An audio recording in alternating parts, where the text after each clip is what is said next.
나살의 아침 묵상입니다.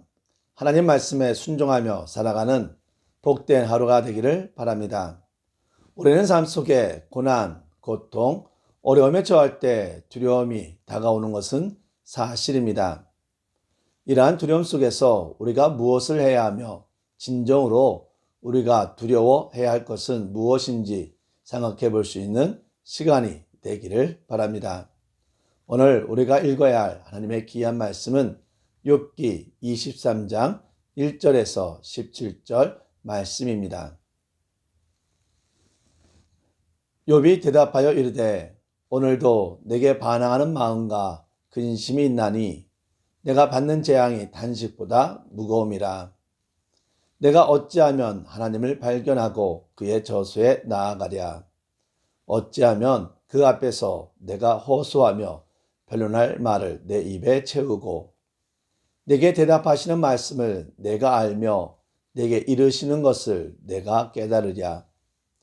그가 큰 권능을 가지시고 나와 더불어 다투시겠느냐? 아니로다.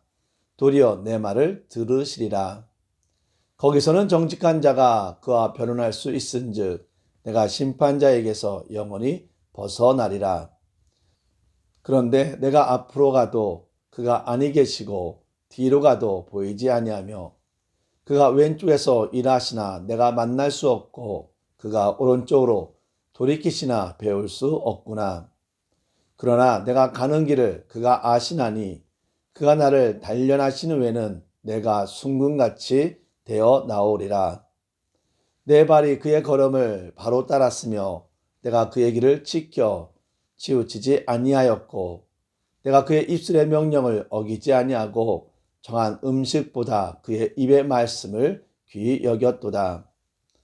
그는 뜻이 일정하시니 누가 능히 돌이키랴. 그의 마음에 하고자 하시는 것이면 그것을 행하시나니 그런즉 내게 작정하신 것을 이루실 것이라. 이런 일이 그에게 많이 있느니라. 그러므로 내가 그 앞에서 떨며 지각을 얻어 그를 두려워하리라. 하나님이 나의 마음을 약하게 하시며 젖는 자가 나를 두렵게 하셨나니 이는 내가 두려워하는 것이 어둠 때문이나 흑암이 내 얼굴을 가렸기 때문이 아니로다. 아멘. 엘리바스가 말을 마치자 욥이 곧장 답변을 시작합니다. 욥도 친구들에게 할 말이 많이 있습니다. 엘리바스의 마지막 말도 지금까지 친구들의 주장한 것과 별 다른 것이 없습니다. 계속적으로 반복되는 말입니다. 하나님을 탓하지 말고 자신에게서 잘못을 찾고 겸손하게 하나님께 나아가면 하나님이 복을 주신다는 것입니다. 엘리바스의 말은 욥을 더욱 반환적으로 만들었습니다. 왜냐하면 엘리바스의 말은 욥이 도저히 순응할 수 없는 말이었기 때문입니다. 이에 욥의 실망과 분노는 더욱 깊어갑니다. 친구들에 대한 실망과 분노는 친구의 위로를 기다리기보다는 하나님을 바라보게 합니다. 우리는 삶을 살면서 실망과 분노의 삶을 피할 수 없습니다. 이럴 때마다 나타나는 행동은 다 다릅니다. 지인, 물질 등 세상을 살아오면서 경험했던 세상적 방법을 찾는 분이 있는가 하면 믿음 안에서 하나님께 무릎 꿇고 나아가는 분도 계십니다. 지금 욥은 친구들에게 대한 실망으로 인해 하나님께 간구합니다. 욥이 하나님께 나아가는 것은 우연이 아닙니다. 욥은 이미 하나님의 은혜를 체험했고 하나님이 어떠한 하나님임을 분명히 알고 있기에 창조주 하나님과 공의의 하나님께 나아가는 것입니다. 욥은 하나님께 소망을 품고 나아갑니다. 지금 욥의 근처에 있는 친구를 포함해서 욥의 간절히 호소하는 소리에 귀를 기울이는 사람이 아무도 없습니다. 오히려 욥의 소리에 귀를 기울이기보다는 욥의 소리를 무시하며 어리석다라고 말을 합니다. 즉 욥의 희망과 소망을 품고 나아갈 수 있는 사람은 아무도 없습니다. 욥은 지금 누군가 자기의 소리에 귀를 기울이며 위로해 줄 분이 필요합니다. 그래서 욥은 하나님은 나의 소리에 귀를 기울여 주실 것이라는 소망을 품고 나아갑니다. 즉, 하나님은 자신이 하나님 앞에서 온전한 삶을 살았음을, 친구들이 말하는 죄와 무관함을 하나님께 간구하면 하나님은 자신을 인정해 줄 것을 확신했습니다.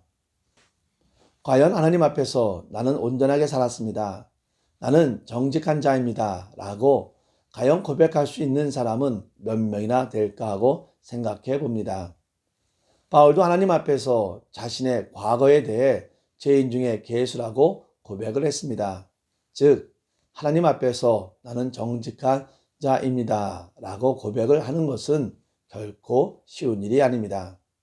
하지만 정말 욥은 하나님 앞에서 정직하고 신실하게 살았음을 고백하고 있는 것입니다.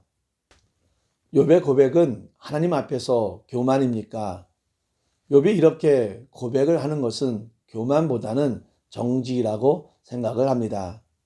욥이 이렇게 고백을 하는 것은 이제까지 그의 말이나 행동이 하나님의 말씀과 명령에서 떠나지 않았기 때문입니다. 이것은 하나님과 사탄의 대화에서도 나타났습니다. 욥은 친구들의 주장과 달리 결코 거짓을 말하지 않았습니다. 저 또한 하나님 앞에서 하나님, 저는 신실하게 살았습니다. 말씀을 지키며 말과 행동에서 거짓이 없는 삶을 살았습니다. 라고 고백할 수 있는 자가 되기를 바라고 있습니다. 저뿐만이 아니라 모든 성도가 하나님 앞에서 신실하게 살았습니다. 라고 고백할 수 있는 자가 되기를 바랍니다. 하지만 기대와는 달리 욥이 하나님을 애써 찾아다녔는데 하나님을 만날 수 없었습니다. 하나님은 욥의 앞이나 그리고 왼쪽이나 오른쪽 그 어디에도 계시지 않았습니다. 욥은 사방팔방으로 하나님을 간절히 찾았지만 하나님을 만날 수 없다고 단식을 합니다. 우리가 하나님을 찾았지만 찾지 못할 때 앞이 깜깜하다 말을 하며 절망을 합니다.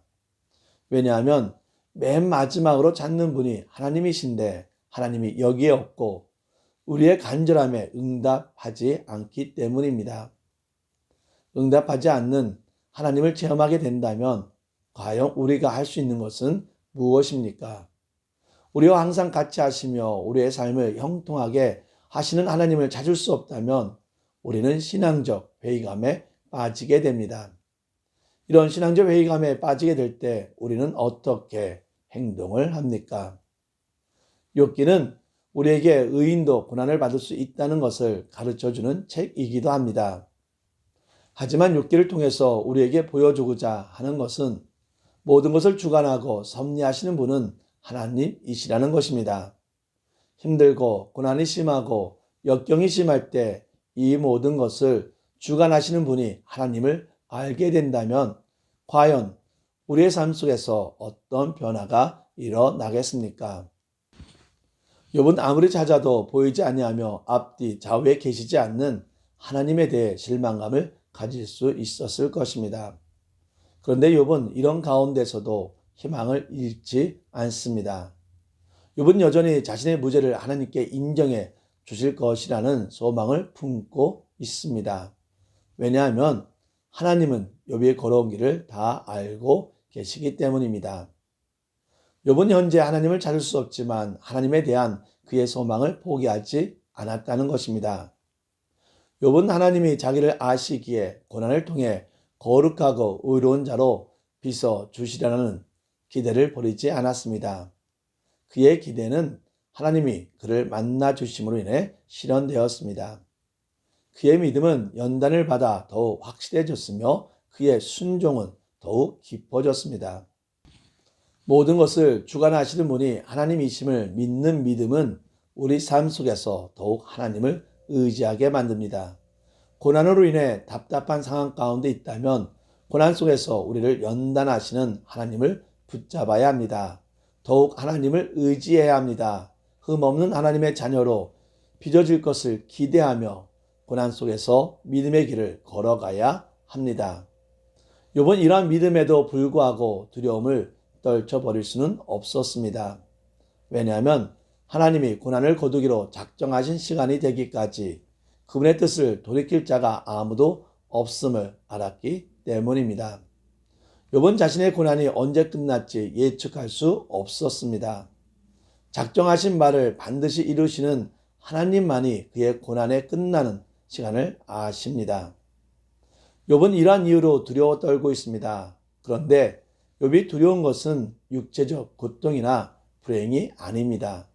욥이 정말로 두려워하는 것은 하나님과의 관계가 이렇게 파탄난 채로 끝나는 것입니다. 욥은 마지막까지 하나님의 만남과 관계 회복을 원하고 있는 것입니다. 사랑하는 성도 여러분, 욥은 하나님 앞에서 성실하였음을 고백하고 있습니다. 이것은 욥의 교만이 아니라 욥의 진실이었습니다. 우리도 하나님 앞에서 교만이 아니라 하나님 앞에서 성실히 살아갔음을 고백할 수 있기를 바랍니다. 우리가 힘들고 고난이 왔을 때 하나님을 찾는 이유는 무엇입니까? 문제 해결입니다. 물질적으로 힘들 때 물질적인 어려움을 극복하기 위해 하나님을 찾습니다. 우리가 병들고 아플 때 회복을 위해 하나님을 찾습니다. 즉 우리는 삶 속에서 필요한 것으로 인해 하나님을 찾을 때가 많습니다. 그런데 이러한 필요보다 더 소중한 하나님과의 관계 회복을 위해 하나님을 찾고 계십니까? 물질이 소중하고 건강이 소중하지만 하나님의 관계가 더욱 소중함을 깨닫고 관계 회복을 위해 믿음의 관계가 이루어지도록 하나님을 찾을 수 있기를 바랍니다. 기도합시다. 하나님은 세상을 창조하시고 모든 것을 주관하시는 하나님임을 믿습니다. 이 세상이 우연으로 진행되고 있는 것이 아니라 하나님의 모든 섭리 속에 있음을 믿고 믿음으로 나아가게 하여 주시옵소서. 우리가 삶을 살면서 당하는 아픔과 고통 속에서 세상을 바라보기보다는 하나님을 바라보는 자가 되게 하여 주시고 하나님의 은혜와 섭리 속에서 힘들고 어렵더라도 하나님 말씀과 뜻에 순종하며 살아가는 자가 되게 하여 주시옵소서. 우리가 당하는 아픔 속에서 하나님을 비난하고 원망함으로 인해 하나님과의 관계가 깨지는 것에 더욱 두려움을 느끼게 하여 주시고 이 두려움 속에서 하나님과의 관계가 온전히 이루어지도록 하나님을 더욱 의지하게 하여 주시옵소서. 어려움 속에서 하나님을 떠나는 것이 아니라 하나님을 더욱 바라보게 하여 주시옵소서. 하나님 앞에서 순종하며 성실하게 살아가게 하여 주시고 모든 성도가 영육간의 강건함을 누리며 살아가게 하여 주시옵소서. 예수님의 이름으로 기도합니다. 아멘.